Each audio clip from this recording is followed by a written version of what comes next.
Hello and welcome to mentors corner. So आज जो हम लोग देखने जा रहे हैं वो है रिसोर्स एंड डेवलपमेंट। तो ये हमारा ज्योग्राफी का पहला चैप्टर है। ओके, तो आज हम लोग इसे स्टार्ट करते हैं। चलिए।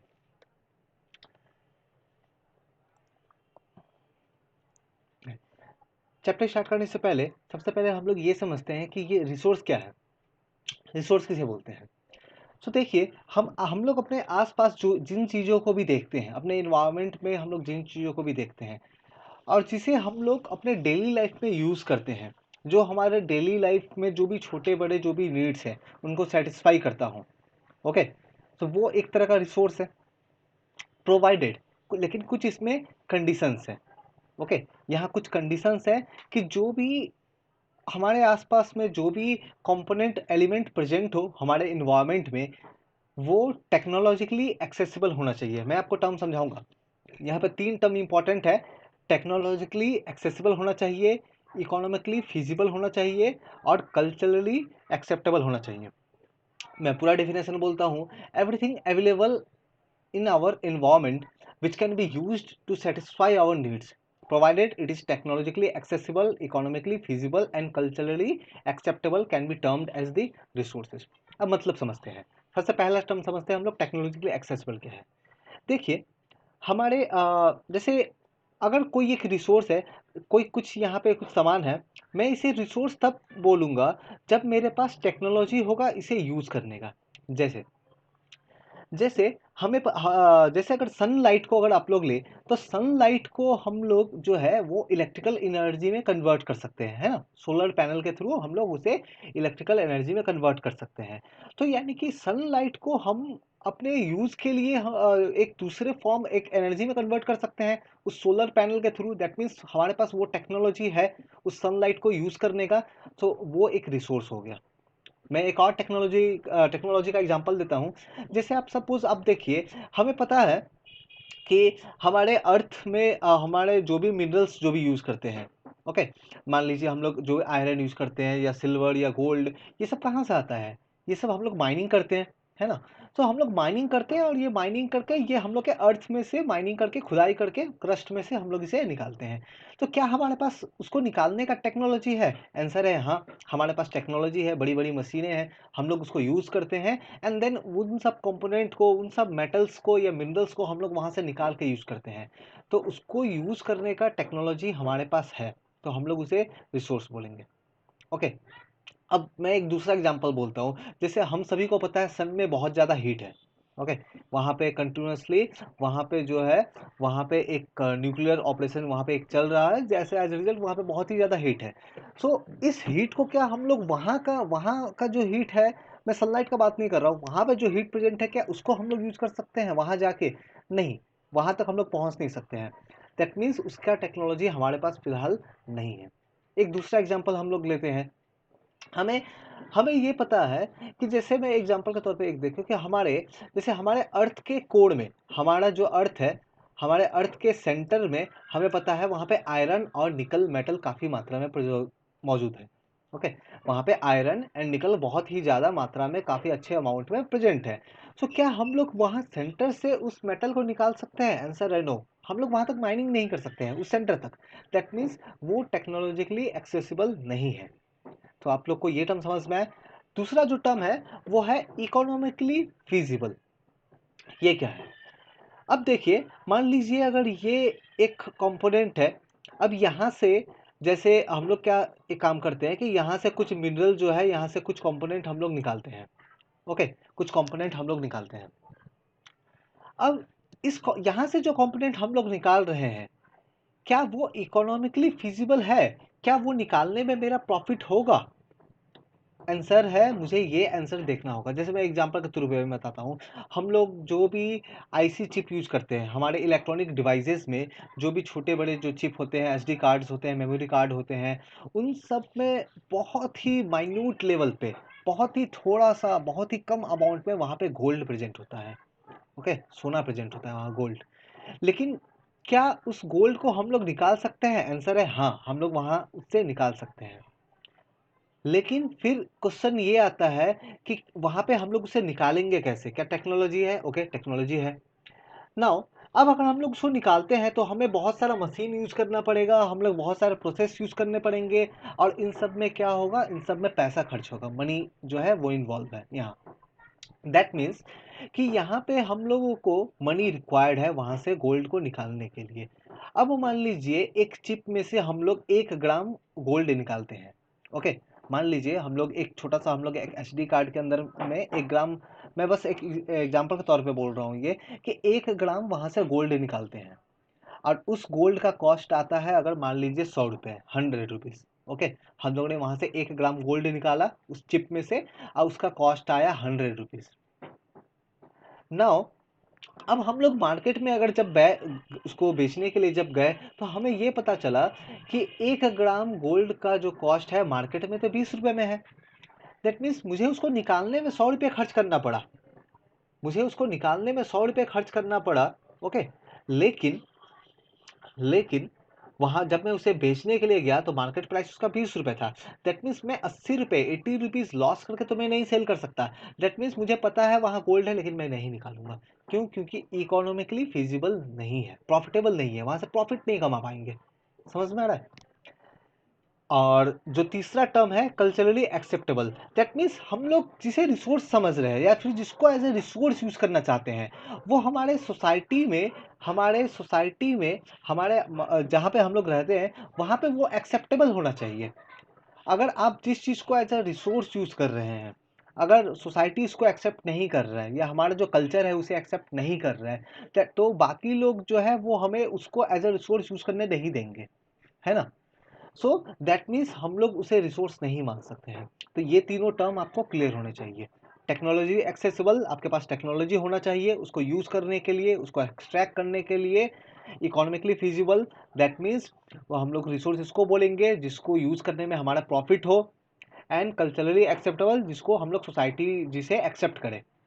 नाउ अब जैसे हम लोग एक चीज देख सकते हैं कि जो ह्यूमन बींग है, जैसे मैं हूं या आप है, हमें ये सब भी क्या है? ये सब भी रिसोर्स है, ह्यूमन रिसोर्स।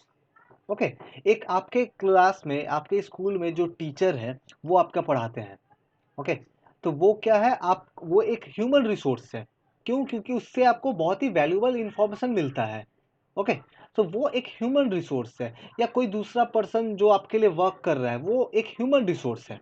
ओके, सो हम लोग करते क्या है? सबसे पहले तो हम लोग जो भी रिसोर्सेस जो भी हमें मिलते हैं हमारे इन्वायरमेंट में जो भी रिसोर्सेस हमें जो मिलते हैं, हम लोग क्या करते हैं? हम लोग उसे एक यूजेबल फॉर्म में कन्वर्ट कर देते हैं उसे। जैसे जैसे फॉर एग्जांपल कि हम लोग जब माइनिंग करते हैं, और माइनिंग करके अगर हम लोग मान लीजिए हम लोग आयरन अगर निकाल रहे हैं, तो फिर हम लोग करते क्या है? उस आयरन को हम लोग फिर उस आयरन को कुछ दूसरे यूजेबल फॉर्म में कन्वर्ट करते करते हैं।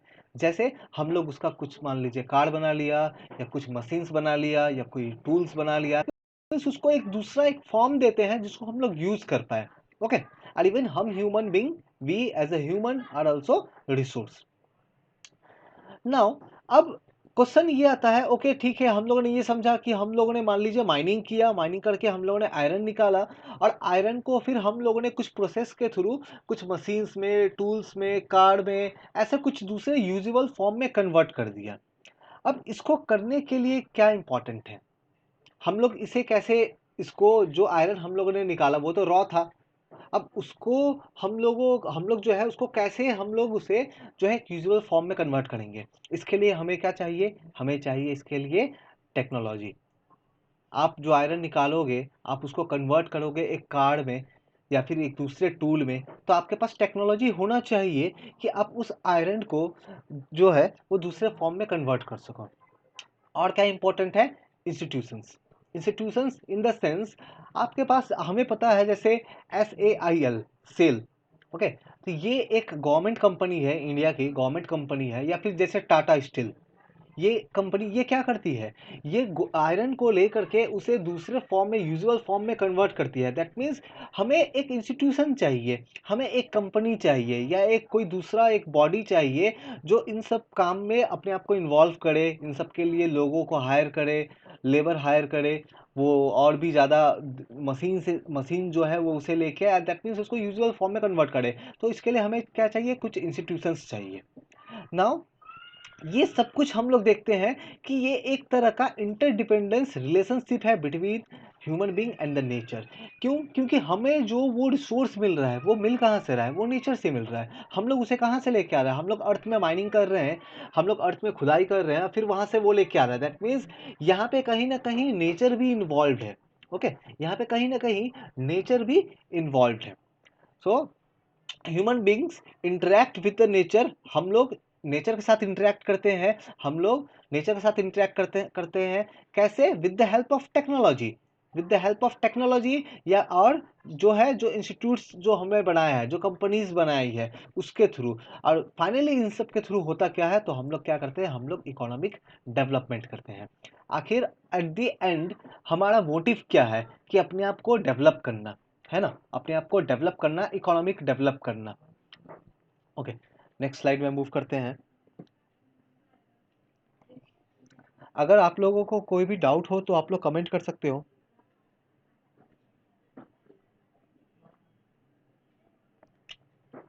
Okay, now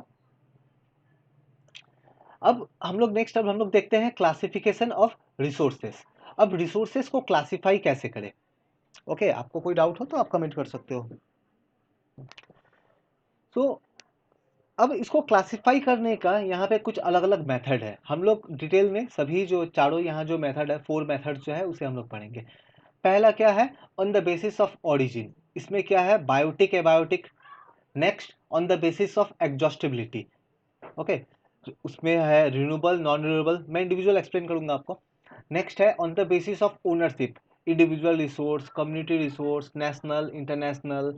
and then on the basis of status of development, potential resource, developed resource, stock and reserve, ये सब क्या है।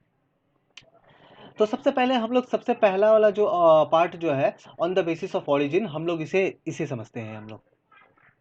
नाउ ये पहला वाला पार्ट है। Okay, so on the basis of origin, तो जो बायोटिक एंड एबायोटिक, पहले ये दोनों टर्म समझते हैं ये है क्या। देखिए, बायोटिक वर्ड का मतलब होता है जिसमें लाइफ है, चाहे वो प्लांट हो या एनिमल हो या ह्यूमन बीइंग हो या एक वायरस हो, बैक्टीरिया हो, ये सभी क्या है, ये सभी बायोटिक है। बायोटिक कंपोनेंट बोलने का मतलब है उसमें एक लाइफ एग्जिस्ट करता है।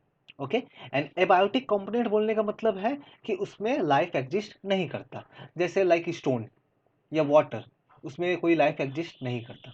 ओके, सो आप दोनों को ये दोनों जो टर्म है जो आपको समझ में आ गया।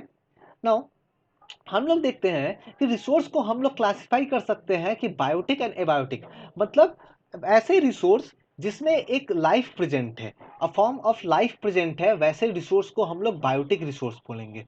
ओके, एंड जिस रिसोर्स में लाइफ प्रेजेंट नहीं है उसे एबायोटिक रिसोर्स बोलेंगे। बायोटिक का जैसे डेफिनेशन है, तो these are obtained from biosphere, हम लोग को हमारे एनवायरमेंट से ये मिलता है, and they have life. Okay, they have life in it. जैसे ये एक प्लांट देखिए, ये एक नीम का प्लांट है और ये एक रिसोर्स है। क्यों ये एक रिसोर्स है? क्योंकि हमें पता है ये नीम के प्लांट से कुछ मेडिसिन बनाए जाते हैं, है ना। सो ये एक रिसोर्स है, हम लोग हमारे रिसोर्स है। क्यों ये रिसोर्स है? क्योंकि हम लोग अपने डेली लाइफ में इसे यूज करते हैं। या आप सपोज आप कोई एक दूसरा ट्री ले लीजिए, उस ट्री को यूज करते हैं हम लोग फर्नीचर्स बनाने के लिए या कुछ और दूसरे हमारे घरों में कुछ दूसरे सामान बनाने के लिए। दैट मीन्स वो हमारे डेली लाइफ में हमें हेल्प कर रहा है, तो वो एक रिसोर्स है। अब बायोटिक रिसोर्स है। क्यों बायोटिक रिसोर्स है? क्योंकि प्लांट्स में तो लाइफ होती है। या फिर आप किसी एनिमल को देख लीजिए, अगर हॉर्स है तो हॉर्स एक बायोटिक रिसोर्स है। क्यों? क्योंकि घुड़सवारी के लिए, हॉर्स राइडिंग के लिए हम लोग इसे यूज करते हैं। तो ह्यूमन बींग एक बायोटिक रिसोर्स है। फ्लोरा एंड फोना, फ्लोरा बोलने का मतलब है जो भी प्लांट्स है उसे हम लोग फ्लोरा बोलेंगे, एंड फोना मतलब एनिमल्स, जो भी एनिमल्स है, बर्ड्स वगैरह है, जो फिशरीज है, ये भी जो है, जो लाइफ स्टॉक्स है ना, जो भी कैटल है, वो सभी क्या है, ये बायोटिक रिसोर्सेस है। ये सभी बायोटिक रिसोर्सेस है। ओके, नेक्स्ट जो दूसरा जो है वो एबायोटिक रिसोर्स, जैसा मैंने कहा कि ये वो रिसोर्सेस जिसमें लाइफ प्रेजेंट नहीं है, जिसमें लाइफ प्रेजेंट नहीं है, फॉर्म ऑफ लाइफ प्रेजेंट नहीं है, उसे हम लोग क्या बोलेंगे, एबायोटिक रिसोर्सेस। जैसे क्या है, रॉक, पत्थर, या फिर कोई मेटल, ओके, उसमें तो लाइफ प्रेजेंट नहीं है। हमारे मान लीजिए आप आयरन का एक पीस लेते हैं, उसमें तो कोई लाइफ प्रेजेंट नहीं है ना। सो वो एक एबायोटिक रिसोर्स है। So those resources which are compose of non living thing, जिसमें लाइफ प्रेजेंट नहीं है, नॉन लिविंग थिंग है, उसे हम लोग बोलते हैं एबायोटिक रिसोर्सेज। ओके, जैसे ये देखिए, ये क्या है, ये गोल्ड है। ओके, तो ये गोल्ड के कुछ कॉइन है, तो ये एक एबायोटिक रिसोर्सेस है। एबायोटिक क्यों है? क्योंकि इसमें लाइफ प्रेजेंट नहीं है। और रिसोर्स क्यों है? क्योंकि हम इसे यूज करते हैं, हम इसका ज्वेलरी बना सकते हैं, या फिर हम लोग कुछ परचेस करने के लिए इसे यूज करते हैं। Okay, next. तो हम लोगों ने देखा था कि वहां पर टोटल 4 क्लासिफिकेशंस थे रिसोर्स के। तो यहाँ पे जो अगला जो क्लासिफिकेशन है वो है, okay, on the basis of exhaustibility, renewable and non renewable source. Exhaustibility word का मतलब क्या है? कि जो खत्म हो जाए। ओके, खत्म हो जाए, एग्जॉस्ट होना मतलब खत्म होना। ओके, पास में मान लीजिए 100 रुपीज है, एंड आप उसे खर्च कर देते हो, तो आपके पास जो वो मनी है वो क्या हो गया? वो एग्जॉस्ट हो गया, खत्म हो गया ना। इसके बेसिस पे हम लोग जो है, हम लोग दो क्लासिफाई कर सकते हैं, renewable sources and non renewable sources. Non renewable sources, renewable sources क्या है? देखिए, वो रिसोर्सेस जिसको हम लोग रिन्यू कर सकते हैं, जिसको हम लोग बार बार यूज कर सकते हैं, जो खत्म नहीं होता, उसे हम लोग रिन्यूएबल रिसोर्स बोलेंगे। जैसे ये एक डायग्राम देखिए, यहाँ पे आप अगर आप देख पा रहे हैं, तो ये एक डैम है। ओके, ये एक डैम है, और ये एक रिवर के ऊपर बनाया गया है। एज अ रिजल्ट पीछे देखिए काफी सारा वाटर यहाँ पे कलेक्ट हो गया है। ओके, और यहाँ पे क्या किया जा रहा है? यहाँ इससे इलेक्ट्रिसिटी बनाया जा रहा है, इस वाटर से। ओके, सो इस वाटर से इलेक्ट्रिसिटी बनाया जा रहा है यहाँ पे।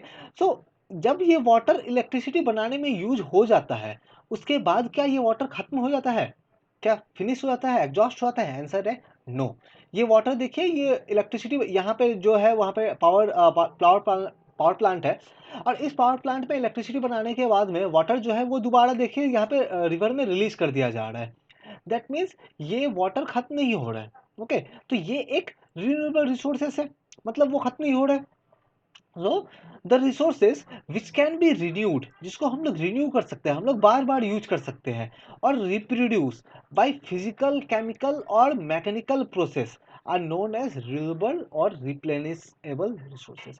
रिप्लेनिश बोलने का मतलब है हम लोग उसे दोबारा पा सकते हैं। ओके, हम लोग उसे दोबारा पा सकते हैं। जैसे फॉर दूसरा मैं एग्जांपल देता हूं, जैसे विंड एनर्जी। आप लोगों ने देखा होगा कि विंड एनर्जी में क्या करते हैं, वहां पे जो है विंड मिल्स में इस तरह के बड़े बड़े फैन होते हैं, है ना। इस तरह के बड़े बड़े फैन होते हैं, और विंड जब ब्लो होगा, जब हवा जब काफी तेज चलती है, तो ये रोटेट होता है ना। ये जो ब्लेड्स है ये रोटेट होती है, और यहाँ पे इलेक्ट्रिसिटी जनरेट होता है।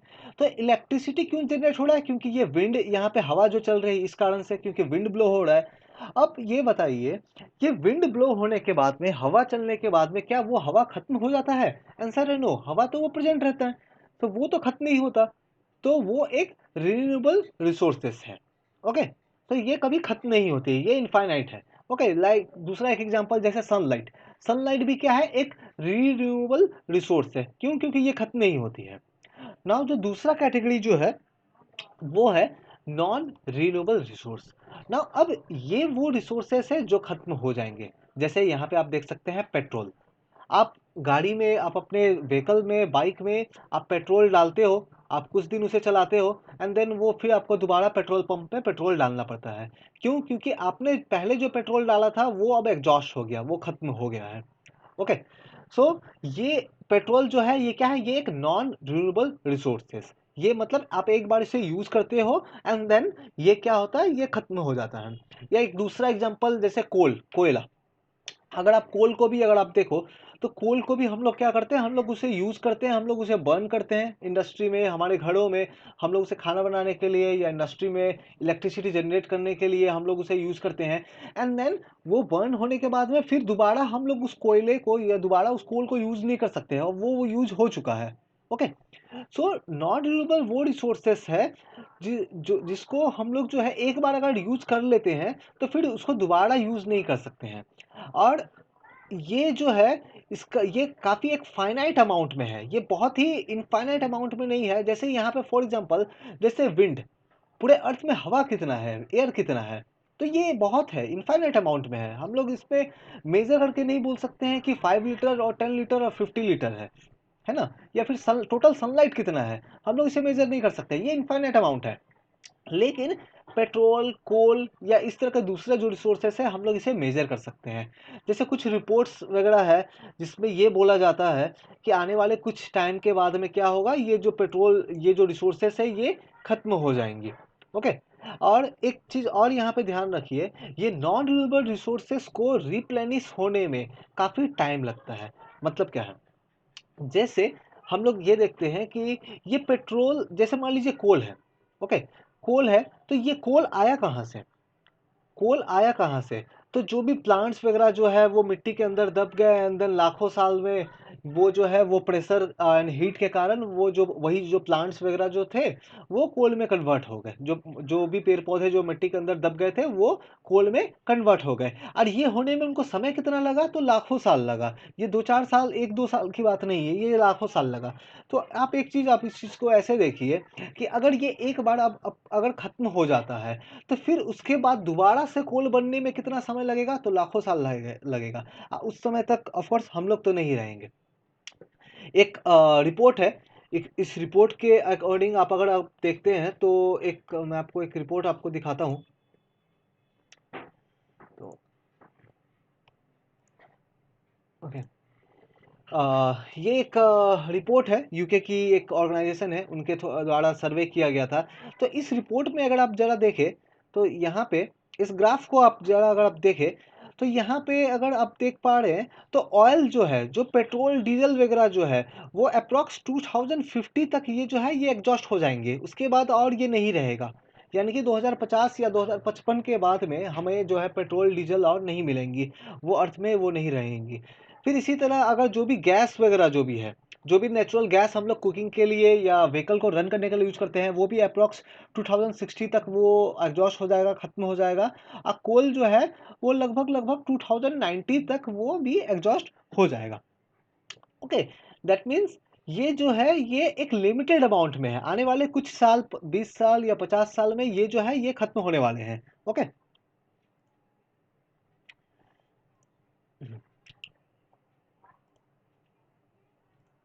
ओके, सो रिन्यूएबल रिसोर्सेस आप लोगों को समझ में है।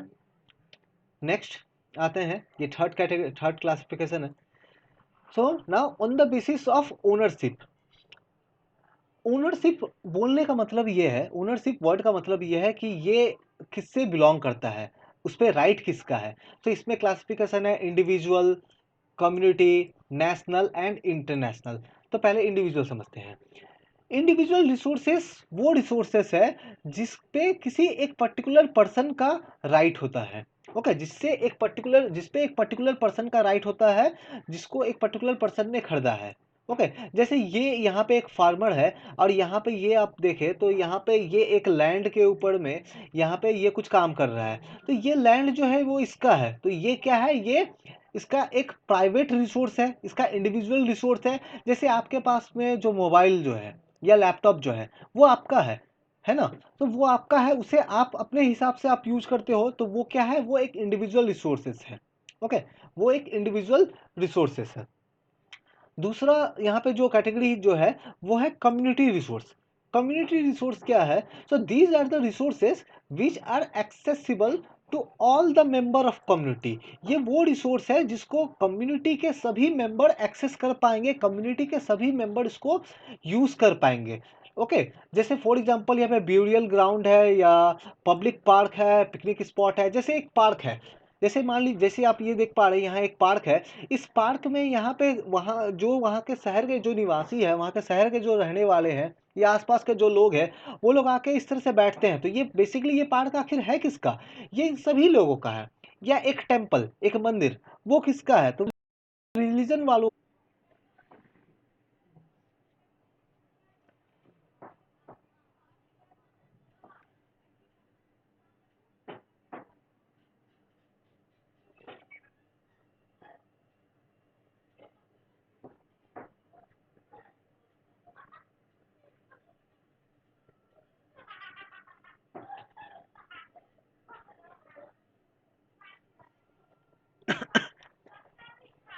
जस्ट एक मिनट, कुछ टेक्निकल इश्यूज हैं, बस एक second.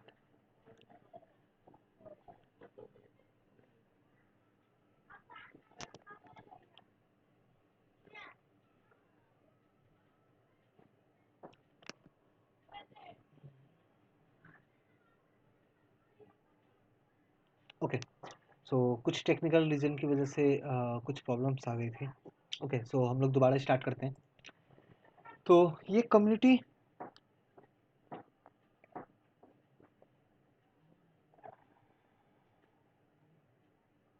Okay okay, so start करते हैं। तो आप लोग, तो ये कम्युनिटी रिसोर्स आप लोगों को समझ में आया। नेक्स्ट हम लोग देखते हैं नाउ, वो जो थर्ड क्लासिफिकेशन जो था उसी में ही है ये। ओके, तो ये जो थर्ड क्लासिफिकेशन है इसी के अंदर नेशनल एंड इंटरनेशनल, इसी के अंदर में हम लोग देखते हैं वो नेशनल एंड इंटरनेशनल जो रिसोर्स जो है हम लोग इसे समझते हैं। नाउ नाउ नेशनल रिसोर्सेस, ये दोनों को हम लोग एक साथ समझेंगे तो ज़्यादा क्लियर हो पाएगा। सो नेशनल रिसोर्स का मतलब क्या है? देखिए, किसी भी कंट्री के अंदर, ओके, किसी भी कंट्री के अंदर जो भी रिसोर्सेस प्रेजेंट है, ओके, जो भी रिसोर्सेस प्रेजेंट है, चाहे वो रोड है, चाहे वो कैनल्स है, चाहे वो रेलवे है, इवन आपकी जो प्राइवेट प्रॉपर्टी जो है, ओके, वो जो प्राइवेट प्रॉपर्टी जो है ये भी नेशनल रिसोर्स में आती है। ओके, ये भी नेशनल रिसोर्स में आएगी। तो हमारी जो कंट्री जो है, इस कंट्री के अंदर में जो भी यहाँ पे माइनिंग हो गया, हम लोग जो भी निकालते हैं, यहाँ पे जो भी रोड है, रिवर है, एनिमल्स है, ह्यूमन बींग है, ये सभी नेशनल रिसोर्स में काउंट होंगे। ओके, तो नेशनल रिसोर्स मतलब क्या है? All the resources belong to the nation is known as national resources. ना क्वेश्चन आता है, जैसे हमारा कंट्री का अगर आप बाउंड्री देखें तो लैंड तो यहाँ तक है, लैंड तो यहाँ तक है, अगर आप लोग ये देख पा रहे हैं, लैंड तो यहाँ तक है।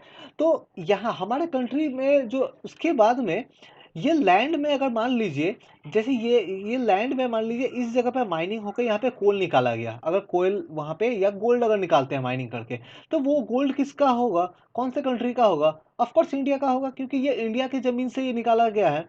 ओके, ना अब क्वेश्चन ये आता है कि मान लीजिए अगर माइनिंग करके ये समुद्र में बगल में जो ओशन है, जैसे यहाँ पे ये अरेबियन सी है, इस पोर्शन में अगर माइनिंग करके कुछ निकलता है, इस पोर्शन में, ये ओशन के इस पोर्शन में माइनिंग होके अगर कुछ निकाला जाता है, तब वो अब किसका होगा?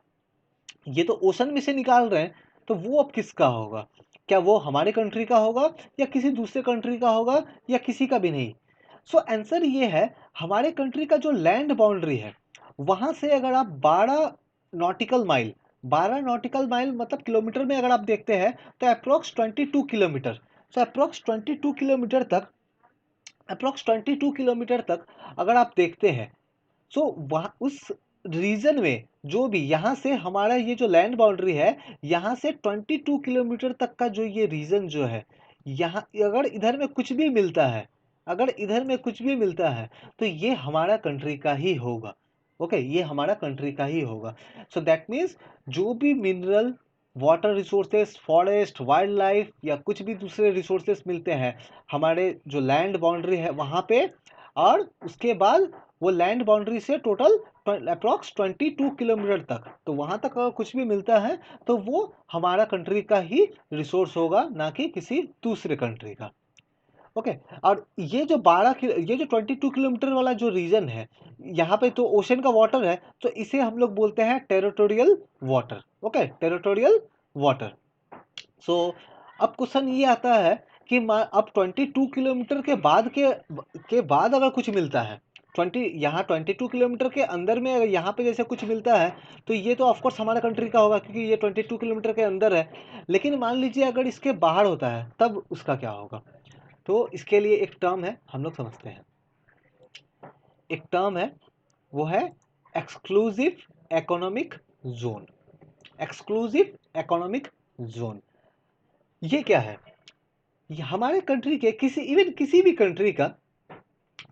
कंट्री का जो, उसका जो लैंड का जो ये बाउंड्री है, यहाँ से टोटल 200 नॉटिकल माइल तक, लैंड बाउंड्री से, लैंड बाउंड्री से 200 नॉटिकल माइल तक, ये जो रीजन जो होता है, वो लैंड बाउंड्री से 200 नॉटिकल माइल तक जो रीजन जो होता है, हम लोग उसे बोलते हैं एक्सक्लूसिव इकोनॉमिक जोन।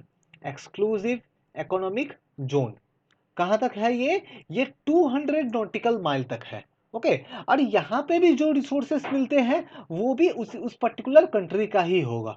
ओके, वो भी उस पर्टिकुलर कंट्री का ही होगा, ठीक है। और 200 नॉटिकल माइल का जो लाइन जो है उसके बाद का अगर कुछ मिलता है तो वो किसका होगा, तो वो किसी भी कंट्री से बिलोंग नहीं करेगा। No individual country can utilize this. इसके लिए एक इंटरनेशनल बॉडी है, वो डिसाइड करती है कि कौन रिसोर्सेस जो है वो इसको यूज करेंगे। यहाँ पे अगर आप देखें, ओके मैं आपको दिखाता हूँ, एक सेकेंड।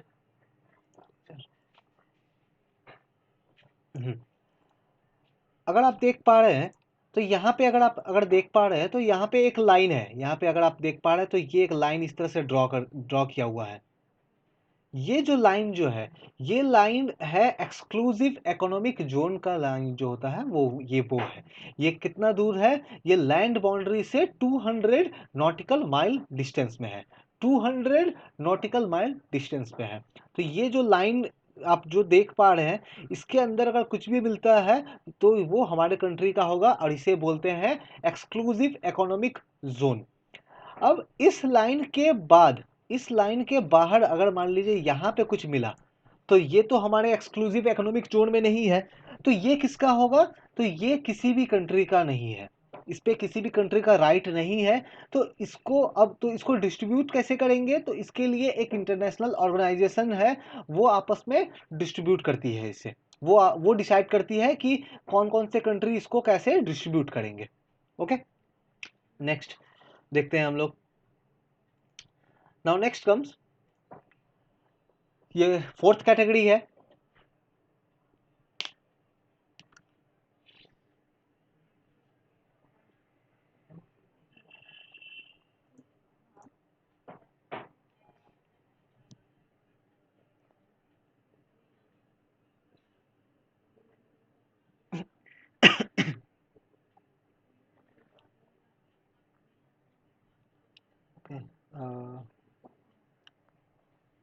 क्या ये लाइव, अच्छा ओके।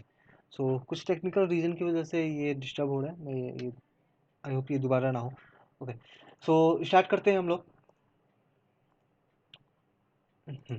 सो पोटेंशियल रिसोर्स क्या है, so resources which are found in a region, but have not been utilised, okay, but not have been utilised is known as the potential resource. देखिए ये वो resources है, वो resource जो किसी reason में मिलता है, ओके, किसी रीजन में मिल रहा है लेकिन अभी तक हम लोगों ने उसे यूज करना शुरू नहीं किया है। हमें पता है कि वहाँ रिसोर्स है लेकिन किसी रीजन की वजह से हम लोग उसे यूज नहीं कर रहे हैं।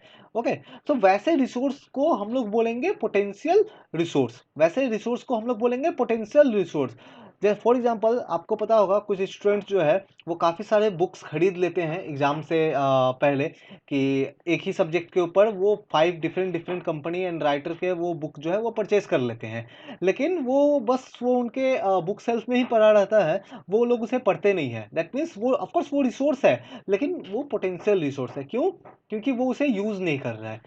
इंडिया के कंटेक्स्ट में अगर हम लोग जैसे देखें तो हमारा जो वेस्टर्न इंडिया जो है, जैसे राजस्थान एंड गुजरात वाला जो रीजन है, वहाँ पे wind and solar energy produce करने के लिए काफ़ी अच्छे कंडीशंस वहाँ पे प्रेजेंट है, लेकिन अभी तक हम लोगों ने उसे बहुत ही प्रॉपरली उसे यूज़ नहीं किया है, अभी तक हम लोगों ने उसे बहुत ही प्रॉपरली उसे यूज़ नहीं किया है। सो वो जो रिसोर्स है हम लोग उसे बोलेंगे पोटेंशियल रिसोर्स। दैट मीन्स वो किसी रीजन में मिलता है लेकिन अभी तक हम लोगों ने उसे यूटिलाइज नहीं किया है। ओके, नेक्स्ट हम लोग देखते हैं डेवलप्ड रिसोर्स। ओके, तो डेवलप्ड रिसोर्स क्या है, now resources which are surveyed and their quality and quantity have been determined for utilization. The development of resources depend on the technology and level of the feasibility. अब देखिए ये developed resources क्या है।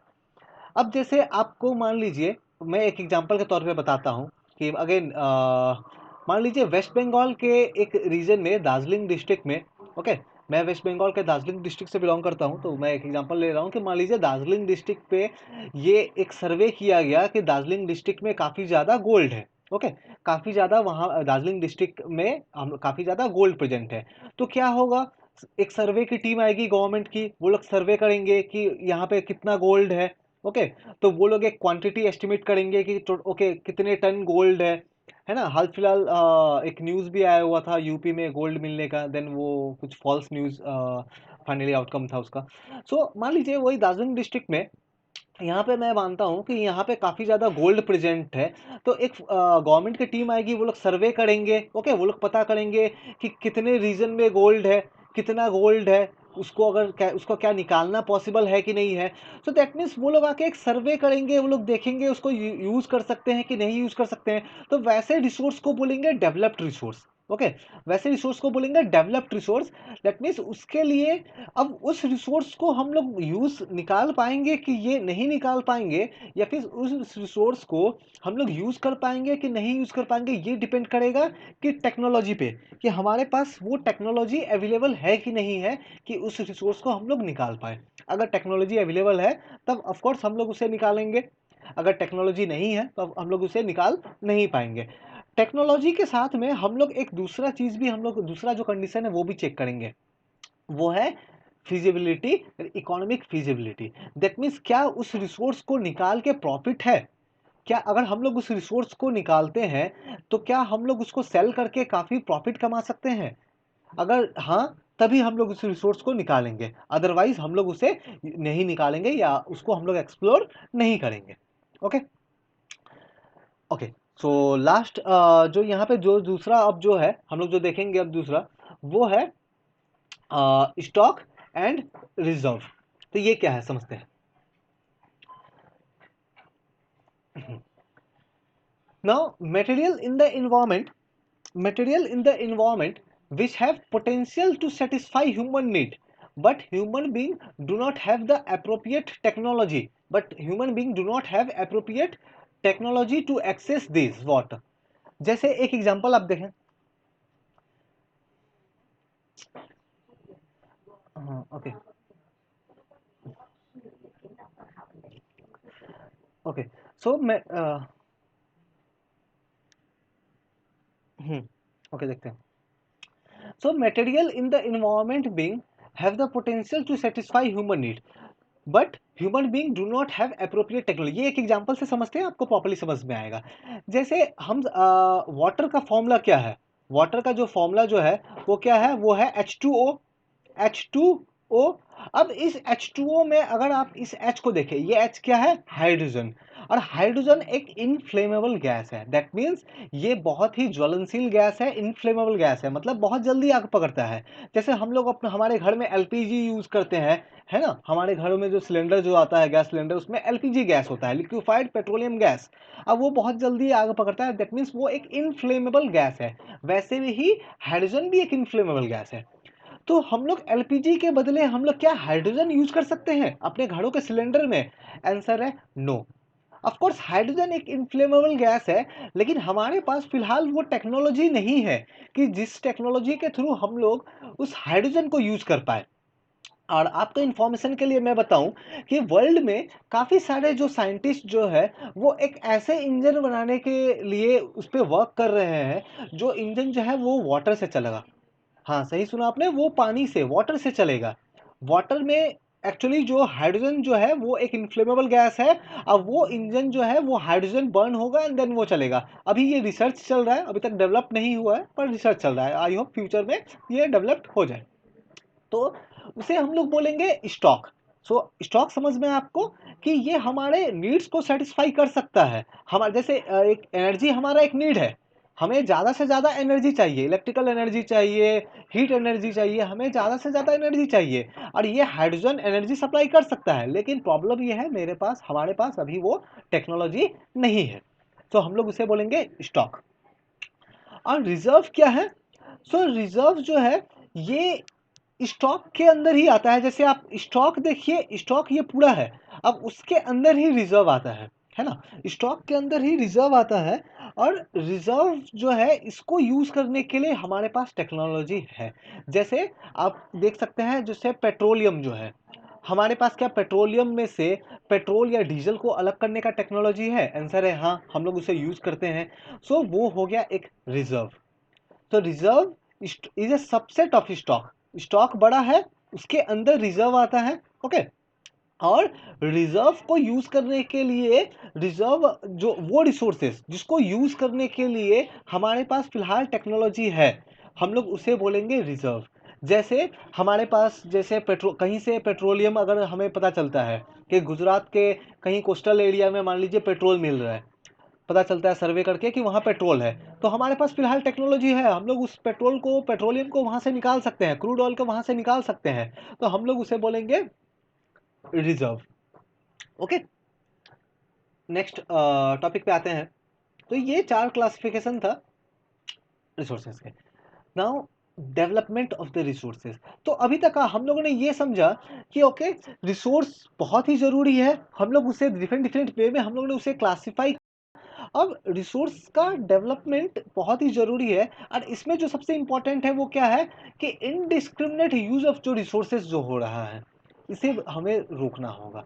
That means हमें पता है, जैसे थोड़ी देर पहले मैंने आपको बताया कि कुछ आने वाले कुछ सालों के अंदर में, 20 या 50 साल के अंदर में, crude oil, petrol and diesel और जो कोल जो है ये खत्म हो जाएंगे। उसके बाद क्या? उसके बाद हम लोग फिर अपने वो जो व्हीकल जो है वो कैसे रन करेंगे, या दूसरा हम लोग जो भी एनर्जी डिमांड हमारा कैसे पूरा होगा? इसमें हम लोग क्या कर रहे हैं, हम लोग काफ़ी ज़्यादा इनडिस्क्रिमिनेट यूज़ कर रहे हैं। मतलब हम लोग बिना सोचे समझे बहुत ही ज़्यादा हम लोग यूज़ कर रहे हैं। और इतना ज़्यादा हम लोग यूज़ कर रहे हैं, आप लोगों ने देखा होगा कि ट्रैफिक पे जब रेड सिग्नल होता है, लोग अपने गाड़ी का इंजन को ऑन रखते हैं। दैट मीन्स वो वहाँ पे, अब मान लीजिए वो ट्रैफिक का रेड लाइट अगर 20 मिनट तक है मान लीजिए, तो 20 मिनट तक उसका इंजन ऑफ है, मतलब वो जो पेट्रोल या डीजल जो है वो तो बर्न हो रहा है। दैट मीन्स वो रिसोर्स वेस्ट हो रहा है। घरों में आपने देखा होगा फैन को ऑन रख देते हैं एंड देन वो लोग बाहर चले जाते हैं, टीवी लाइट को ऑन रख देते हैं। तो ये कहीं ना कहीं एक तरह का है कि हम लोग अपने रिसोर्स को वेस्ट कर रहे हैं। तो इनडिस्क्रिमिनेट यूज ऑफ रिसोर्सेज को हमें बंद करना होगा। बेसिकली होता क्या है, the depletion of the resources for the, अब इससे अगर हम लोग ये करते हैं, ठीक है, तो ये प्रॉब्लम इससे क्या क्या रिलेटेड है? पहला तो क्या होता है, वो डिप्लीशन होता है रिसोर्सेज का। डिप्लीशन बोलने का मतलब ये है कि depletion of the resources for satisfying the greed of few people. Indiscriminate use में क्या होता है कि कुछ लोग, फ्यू इंडिविजुअल जो है रिसोर्स को बहुत ज़्यादा यूज करते हैं, और बाकी कुछ लोगों के पास में हम लोग देखेंगे वो रिसोर्स है ही नहीं। जैसे एक दूसरा एग्जांपल ले सकते हैं, लैंड। आप लोगों ने देखा होगा, या मनी को ही आप देख लीजिए, मनी भी तो एक रिसोर्स है। कुछ लोगों के पास बहुत मनी है, बहुत ही ज़्यादा मनी है, कि उसे वो रखने के लिए उसके पास जगह नहीं है मनी को। वेर एज कुछ लोग ऐसे भी आपको दिख जाएंगे जो पूरे दिन में शायद 20 रुपये भी नहीं कमाते होंगे, या एक टाइम का खाना ही शायद खाते होंगे वो। सो दैट मीन्स कुछ लोगों के पास रिसोर्स बहुत ज़्यादा है, और कुछ लोगों के पास रिसोर्स बहुत कम है। ओके। तो ये हम लोग देखते हैं कि एक्यूमुलेशन ऑफ रिसोर्सेस जो हो रहा है इन फ्यू हैंड, ये सही नहीं है। क्योंकि कुछ लोगों के पास रिसोर्स बहुत ज़्यादा हो रहा है, किसी के पास देखिए बहुत बड़े बड़े ज़मीन है, और किसी के पास रहने के लिए घर नहीं है। तो दैट मीन्स ये एक्यूमुलेशन ऑफ रिसोर्सेस हुआ है कुछ लोगों के excuse me, accumulation of resource हुआ है कुछ लोगों के हैंड में। अब फाइनली इससे होता क्या है, हमारा सोसाइटी जो है वो डिवाइड होता है, हमारे सोसाइटी में वो जो है वो डिवीजन आता है, देन वो रिच एंड पुअर जो है वो आएंगे। जिनके पास बहुत ज़्यादा रिसोर्सेस है वो रिच होंगे, वो बहुत ही अच्छा लाइफ स्पेंड करेंगे, है ना। और जो पुअर है उनका लाइफ बहुत ही खराब होगा। नाउ अब हम लोग जो ये इनडिस्क्रिमिनेट यूज कर रहे हैं, बिना सोचे समझे, बिना साइंटिफिक वे में हम लोग इसको यूज कर रहे हैं। इसका सबसे जो खराब इम्पैक्ट है, सबसे जो बुरा इम्पैक्ट है, वो ये है हमारे इन्वायरमेंट बहुत ही ज़्यादा डैमेज हो रहा है। आप लोगों ने ज़रूर सुना होगा global warming, ozone layer depletion, ये सब जो प्रॉब्लम जो है आप लोगों ने इसे ज़रूर सुना होगा। और आप लोग, हमें ये पता है कि आप देखिए अब जनरली अभी तो कोरोना वायरस का इशू को लेके पॉल्यूशन कम हो रहा है ना, पॉल्यूशन कम है। लेकिन जनरली आप सभी को पता होगा कि हमारे जो बड़े बड़े जो शहर हैं, चाहे वो दिल्ली हो, चाहे बनारस हो, वो मुंबई हो या कोलकाता हो, यहाँ पे पॉल्यूशन काफ़ी ज़्यादा है। है ना?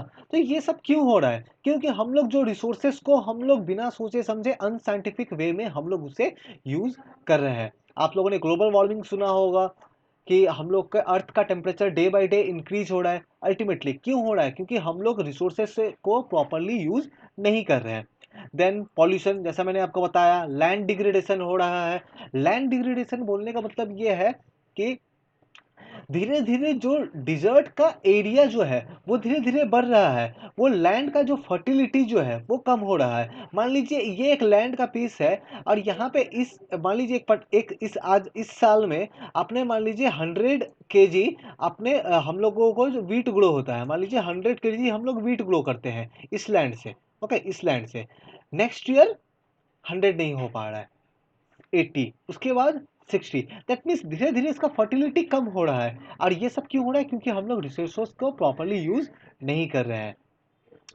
An equitable distribution of resources has become essential for sustained quality of life and global piece. और आज अभी ये करंट सिनेरियो में ये इम्पॉर्टेंट है, ये रिक्वायर्ड है कि हम लोग ये जो रिसोर्स का डिस्ट्रीब्यूशन है हम लोग इसे बहुत ही वाइजली करें, बहुत ही प्रॉपरली करें। क्योंकि कुछ लोग रिसोर्स बहुत यूज कर रहे हैं, कुछ लोग के पास रिसोर्स नहीं है, कुछ लोगों के पास बहुत ज़्यादा लैंड है, कुछ लोग रोड पे सो रहे हैं।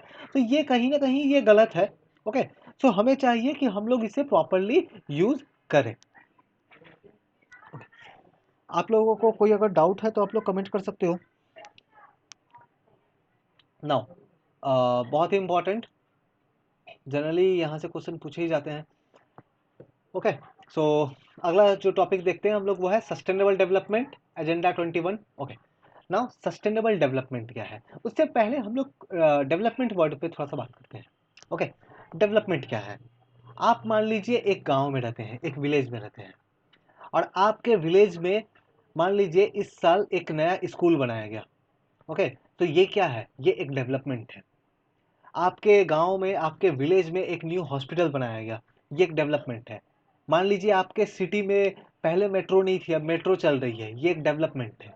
न्यू कॉलेज आ रहे हैं, नए नए फैसिलिटीज़ आपको मिल रहे हैं। पहले आपको घरों में वो नल से पानी नहीं आता था, लेकिन अभी आपके घर में आप नल से पानी आ रहा था, मीन्स ये एक डेवलपमेंट है।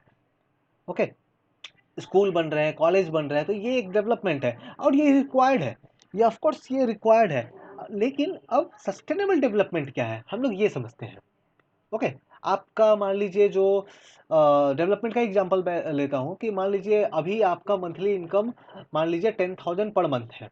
कुछ टाइम के बाद आपका इनकम जो है वो 20,000 पर मंथ हो गया। दैट मीन्स ये एक डेवलपमेंट है। नाउ सस्टेनेबल डेवलपमेंट समझते हैं हम लोग। Sustainable development means a development should take place. Okay, development बिल्कुल होना चाहिए, ये जरूरी भी है।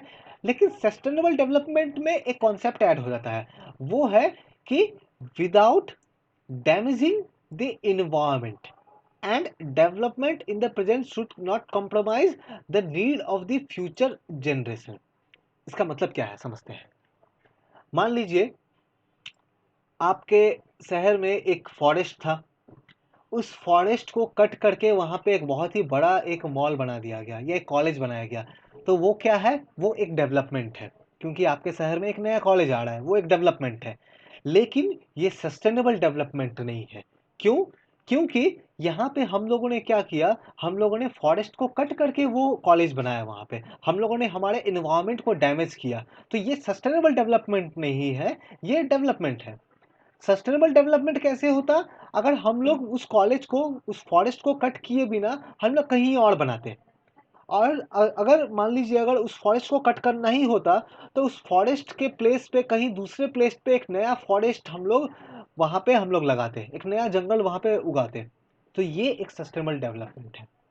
दैट मीन्स ऐसा डेवलपमेंट करना है हमें जिसमें हम लोग इन्वायरमेंट को मिनिमम डैमेज करें, इन्वायरमेंट को कम से कम डैमेज करें। डेवलपमेंट करना है लेकिन इन्वायरमेंट को डैमेज नहीं करना है। और इसके साथ हम लोग को एक और बात का ख्याल रखना है कि इसके साथ ही जो फ्यूचर जनरेशन जो है उसके नीड कॉम्प्रोमाइज नहीं हो। फ्यूचर जनरेशन के क्या नीड कॉम्प्रोमाइज़ नहीं हो। जैसे हम लोग आज जो पेट्रोल या डीजल जिस तरह से यूज़ कर रहे हैं, हम लोगों ने देखा कि आने वाले कुछ सालों में ये खत्म हो जाएंगे, ये बिल्कुल एग्जॉस्ट हो जाएंगे। दैट मीन्स उसके बाद जो फ्यूचर जो जनरेशन आएगा, उन्हें तो वो तो पेट्रोल या डीजल यूज़ नहीं कर पाएंगे, क्योंकि सभी पेट्रोल एंड डीजल तो हम लोग यूज़ कर रहे हैं। दैट मीन्स ये सस्टेनेबल डेवलपमेंट नहीं है। अगर डेवलपमेंट करना है तो हमें हमारे फ्यूचर जनरेशन का ख्याल रखना है होगा। मैं एक दूसरा एग्जांपल के थ्रू आपको समझाता हूँ। जो western UP and Punjab Haryana वाला जो रीजन जो है, जब वहाँ पे ग्रीन रेवोल्यूशन जब लाया गया, तो वहाँ के फार्मर्स ने क्या किया, ग्राउंड वाटर को बहुत ज़्यादा यूज़ किया। ग्राउंड वाटर को बहुत ज़्यादा यूज़ किया, क्या करने के लिए, अपने खेतों में, अपने एग्रीकल्चर फील्ड में इरिगेशन के लिए, पानी डालने के लिए, अपने खेतों में एग्रीकल्चर फील्ड में। एज ए रिजल्ट प्रॉब्लम क्या हुआ कि वहाँ पे एक तो ग्राउंड वाटर का लेवल काफ़ी डाउन हो गया। ग्राउंड वाटर, वहाँ पानी अब है ही नहीं। वहाँ पे जो कल कुएँ जो थे वो सभी सूख गए, वहाँ पानी है नहीं, है ना। तो दैट मीन्स उन लोगों ने तो अपना एग्रीकल्चर ठीक से कर लिया, लेकिन अभी जो नए लोग आ रहे हैं वहाँ पे, उन्हें अब वो पानी ग्राउंड वाटर नहीं मिल रहा है। दैट मीन्स वो सस्टेनेबल डेवलपमेंट नहीं है। उन्होंने क्या किया, फ्यूचर जनरेशन को काफ़ी हैम्पर किया। फ्यूचर जनरेशन के लिए वो जो है, वो ऑप्शन जो है वो अवेलेबल नहीं है, वो ग्राउंड वाटर अवेलेबल नहीं है। तो ये है सस्टेनेबल डेवलपमेंट का कॉन्सेप्ट। नेक्स्ट इसी से जुड़ा हुआ है एक रियो दी जेनेरियो में जो अर्थ समिट हुआ था। याद रखना है आपको कि ये कहाँ हुआ था, ये रियो दी जेनेरियो में हुआ था। ये कहाँ है, ये ब्राज़ील में है, 1992 में हुआ था। तो यहाँ पे ये जो समिट जो हुआ रियो दी जेनेरियो में, कहाँ है, ब्राज़ील में। तो ये पहला अर्थ समिट था, ये पहला इंटरनेशनल अर्थ समिट था। ओके, तो यहाँ पे डिफरेंट डिफरेंट कंट्री के जो रिप्रेजेंटेटिव्स जो है, डिफरेंट डिफरेंट कंट्री से लोग आए। अब उन लोगों ने आके कुछ स्पेसिफिक टॉपिक पे बात किया। वो क्या था, वो था इन्वायरमेंट प्रोटेक्शन। क्योंकि इस समय आते आते तक इन लोगों ने इस तरह से इंडस्ट्री को डेवलपमेंट करने शुरू कर दिए, 1992 का टाइम बता रहा हूँ। तो इस समय इस तरह से इंडस्ट्री को डेवलपमेंट करना शुरू कर दिया कि एज ए रिजल्ट इन्वायरमेंट के बारे में ये लोग सोच ही नहीं रहे थे, सभी कंट्री।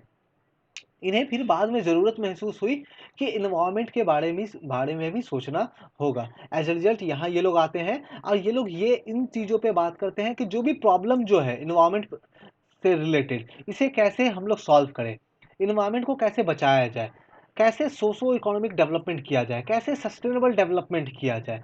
इन सब टॉपिक के ऊपर इन लोगों ने आके बात किया। इन लोगों ने ग्लोबल क्लाइमेट चेंज पे, क्योंकि नए नए इंडस्ट्री आ रहे थे, पॉल्यूशन हो रहा था, इन कारण से जो भी इन्वायरमेंट में जो भी चेंजेस आ रहे थे, जो भी डैमेज हो रहा था, ग्लोबल क्लाइमेट चेंज हो रहा था, ग्लोबल वार्मिंग, बायोलॉजिकल डाइवर्सिटी, इन सभी टॉपिक्स पे इन लोगों ने आके बात किया।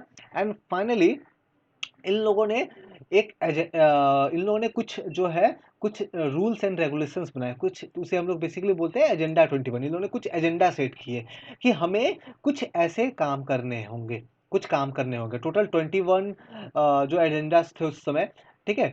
ये कुछ एजेंडा हमें करने पड़ेंगे ताकि हम लोग सस्टेनेबल डेवलपमेंट कर पाए। ओके, सो इसका जो बेसिक मीनिंग ये है, सभी कंट्री के रिप्रेजेंटेटिव आए रियो दी जेनेरियो में 1992 में। इसे अर्थ समिट कहा जाता है। अब वहाँ पे उन लोगों ने आके डिफरेंट टॉपिक पे बात किया, जो इन्वायरमेंट से जुड़ा हुआ था, जो क्लाइमेट से जुड़ा हुआ था। एंड फाइनली उन लोगों ने कहा कि हम लोग एजेंडा 21 फॉलो करेंगे। ये एजेंडा 21 क्या है? एजेंडा 21 बताने से पहले मैं आपको एक चीज़ आपको एक दिखा दूं, सस्टेनेबल डेवलपमेंट से रिलेटेड एक इन्फॉर्मेशन आपको दिखाऊं। तो मैं आपको एक वेबसाइट पे लेके चलता हूं।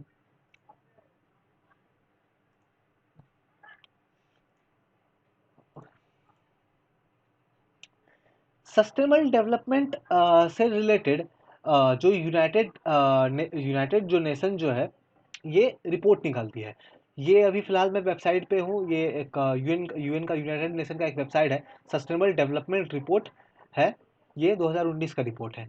यहाँ पे सभी कंट्री को वो लोग क्या करते हैं, वो लोग आउट ऑफ 100 वो लोग मार्क करते हैं कि कौन सा कंट्री कितना ज़्यादा वर्क कर रहा है सस्टेनेबल डेवलपमेंट के लिए। सो अगर आप देखें इंडिया में, अगर मैं लेके आता हूँ, तो आप इसका स्कोर आप देख सकते हैं। ये कितना है, ये 61.1 है। दैट मीन्स इंडिया जो है, इंडिया को मार्क किया गया है आउट ऑफ 100, 61 नंबर मिला है इंडिया को अपना सस्टेनेबल डेवलपमेंट के लिए।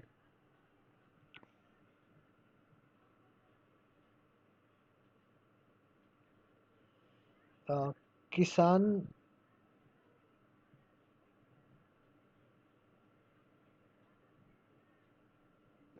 ये किसान सर फिर से पढ़ाइए।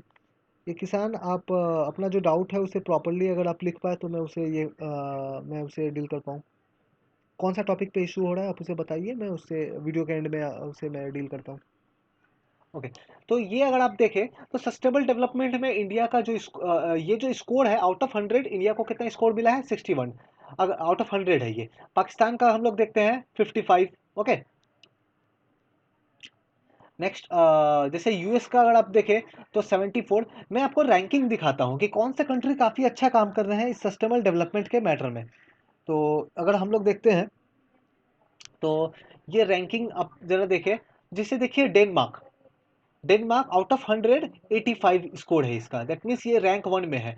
तो दैट मीन्स ये कंट्री काफ़ी अच्छा काम कर रहे हैं सस्टेनेबल डेवलपमेंट लाने के लिए। सस्टेनेबल डेवलपमेंट लाने के लिए आप कंट्री को देख सकते हैं, Denmark, Sweden, Finland, France.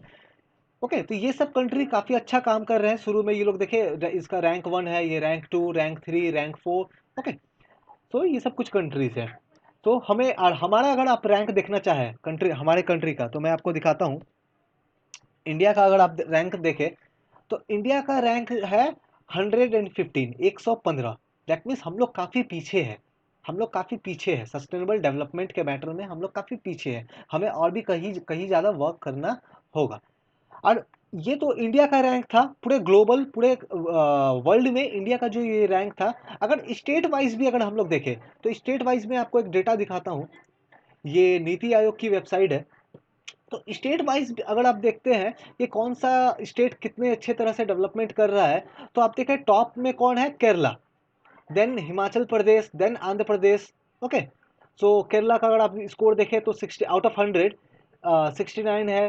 Himachal Pradesh 69, Andhra Pradesh 64। तो ये टॉप पे है। केरला, हिमाचल प्रदेश, आंध्र प्रदेश। अगर मैं बॉटम में अगर मैं दिखाऊं सबसे नीचे कौन है, सो सबसे नीचे अगर आप देखें तो यहाँ पे आप देख सकते हैं ये बिहार है, 48 स्कोर है out of 100। Jharkhand 50। Okay. Arunachal Pradesh. तो ये जो रैंकिंग जो है ये इसलिए ये प्रोवाइडेड है कि सस्टेनेबल डेवलपमेंट कर लाने के लिए कौन स्टेट कितना ज़्यादा काम कर रहा है। ओके। ओके। तो हम लोग अपने टॉपिक पे वापस आते हैं।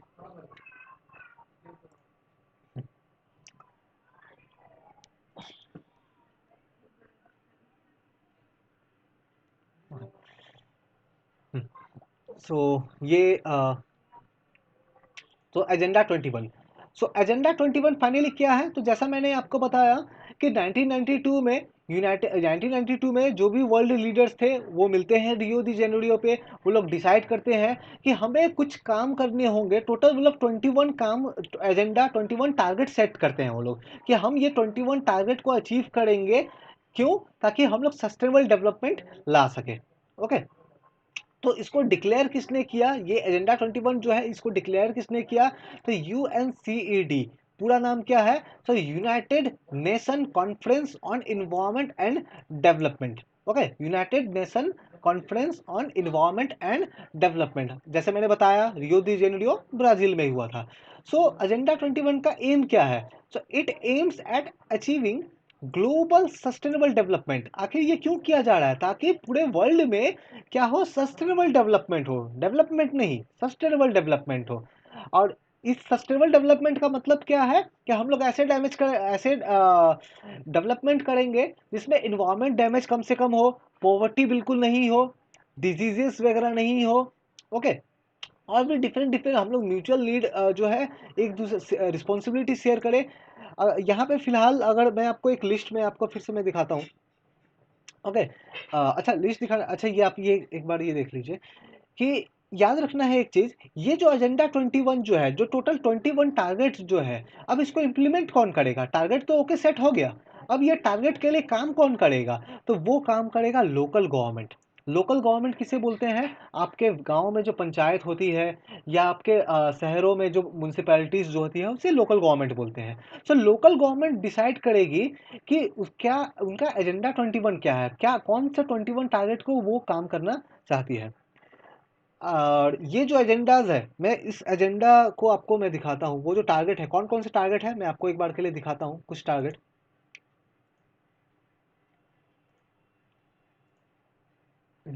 ये आप देख सकते हैं, आप इसका स्क्रीनशॉट ले सकते हैं। सस्टेनेबल डेवलपमेंट गोल के लिए क्या क्या है, यहाँ पर टोटल 17 है। जैसे first number, no poverty, zero hunger, good health and well being. तो पॉवर्टी नहीं होगा, कोई भूखे नहीं रहेगा, हेल्थ काफ़ी बेहतर होगा, क्वालिटी एजुकेशन, अच्छा एजुकेशन होगा, जेंडर इक्वालिटी। तो इस तरह के काफ़ी सारे जो एजेंडाज है कि ये सब इनका टारगेट है। तो यहाँ पे आप इसका स्क्रीनशॉट ले सकते हैं। सो फाइनली हमारा ये टॉपिक यहीं तक था। सो अगर आप लोगों को कोई भी डाउट है तो आप लोग कमेंट कर सकते हो, मैं आपको अभी उस डाउट को आपको क्लियर कर दूंगा। वैसे हमारा आज का जो टॉपिक है ये हो गया है, इसका पार्ट 2 मैं जो है आने वाले 1-2 दिनों में मैं लेके आऊँगा। सो फिलहाल ये पार्ट 1 था। सो अगर कोई डाउट आप लोगों को है तो आप लोग कमेंट कर सकते हो।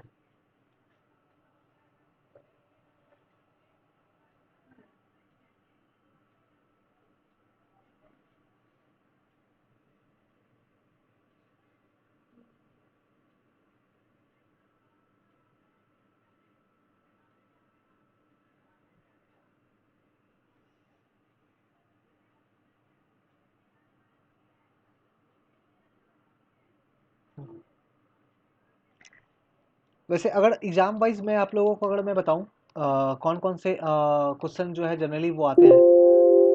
सो एग्ज़ाम वाइज मैं अगर बताऊँ तो आप लोगों को डेफिनेशन याद होना चाहिए रिसोर्स का। ओके, तो रिसोर्स का मैंने यहाँ पे डेफिनेशन यूज़ किया है, आपको उसे याद होना चाहिए।